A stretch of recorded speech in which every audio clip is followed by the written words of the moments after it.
We've all had the voice.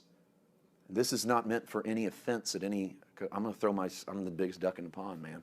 We've all had family, friends, church leaders that were our own voice of diabolos. They were our own personal, private little devil of accusation. They did everything to accuse us and our position. And then came Jesus. And Jesus stands in such contrast to all of the voice of accusation. You can't find him being the diabolos of the Gospels. You can't find him being the voice of the accuser in the Gospels. He's always the opposite of that accuser. He's always let's take it a little further. I want to show you another one. This one kind of fascinates me. Go to 1 Timothy chapter 3.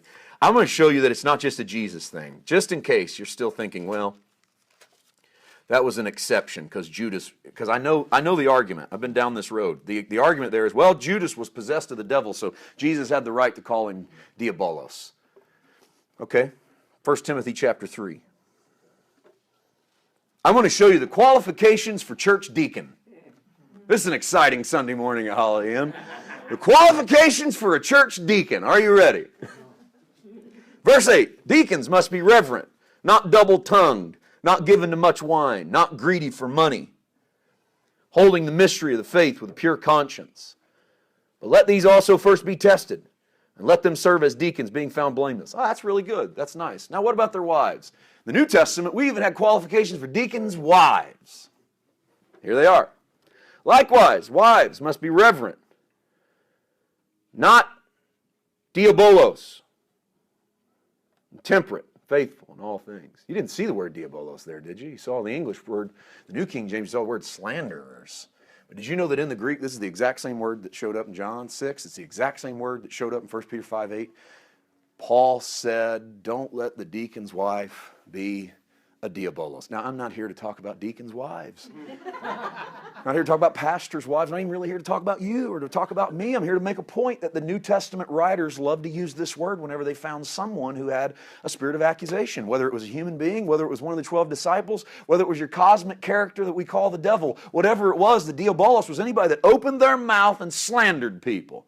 The New Testament said that's a diabolos, that's a slanderer. And Peter told you if you want to be able to live past that in your life, you're going to have to find the balance between calm and collected and cautious and attentive. You're going to have to not be lazy on what's going on in your life. You're going to have to know. You're going to have to be aware that you have accusation, that you have an accuser.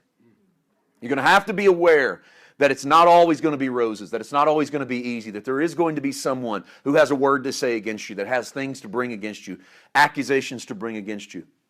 But you can overcome those if we can find that balance between being calm and collected in who I am, being cautiously attentive. You see, I find that in my own walk, it's a difficult balance because in my spirit, man, I'm as calm and collected as I've ever been. I mean, when I felt like I had run my course pastoring the local church, that my time there was done, that it was someone else's time, I resisted that for about 6 months. Not because I didn't like it or I thought I needed to stay, but because I was a little bit scared, just to be honest. Because I didn't really know what it would look like to do something else. And I didn't really know if I could, and I wouldn't have admitted this at the time, but it was easier to admit it later when there was nothing left but admitting it. I was a little bit scared of what I would be if I wasn't pastor. I was a little bit scared of how I would view myself spiritually if I didn't have Pastor Paul in front of my name. I didn't realize until it was time to end that I had built my identity around it so much so. And it's why some consider me maybe a little bit harsh towards the local church. I'm not harsh towards the local church. I'm just really impatient towards the local leadership a lot of times. And it's just because I've been there, and I know that it's so easy for us to build our identity around our title and around what people think about us, and people revere it, and people think this of you, and then we can get a little bit power hungry, and we can get to where we define ourselves by that. And I said, I put off leaving. I put off saying yes, that I'll do this, Lord. And then I remember the Sunday morning that I resigned, I felt like I was going to have a heart attack in my office. I mean, I'm micing up, I'm in my office, I got my stuff, I'm ready to come out, they're about to crank the music up, we're having Sunday morning, go to meeting, And man, I did it. Just everything in my body screamed, why are you doing this again this week? This is not where your heart wants to be. And I had to stop. I remember putting my hands on my desk, I had to breathe deep. I thought, God, I'm going to stand right here and die. I'm a young man. I'm going to stand right here and die in my office because of what? And I remember walking out onto the platform and the service opened and my brother's singing, and man, God just moves through him. And I just calmed my spirit. And I remember standing there on the platform that day and thinking, okay, this bought me another week. This bought me another week. I'll be all right.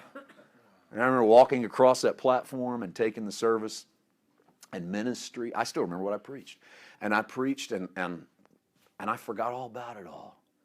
Jesus just became real, and I was preaching a sermon that day called The Wonder of Jesus. And just the very title makes me smile. The Wonder of Jesus. And I just began to relate who he was and what he did. And I remember getting to the end of that sermon, and it came back. I got to the close of the message, and my heart went boom, boom, boom, boom, boom. And I stopped in the middle of the platform, and I made eye contact with my wife. And I hadn't talked to her that day. She had come in. We drove separate.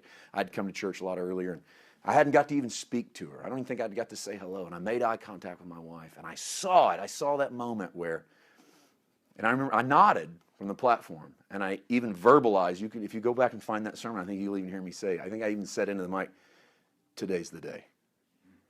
And I remember there's that moment that I just said, here's what I got to do, and here's why. And I haven't told that story. I don't even know why I'm telling you that story. But I remember just feeling that pressure, that release.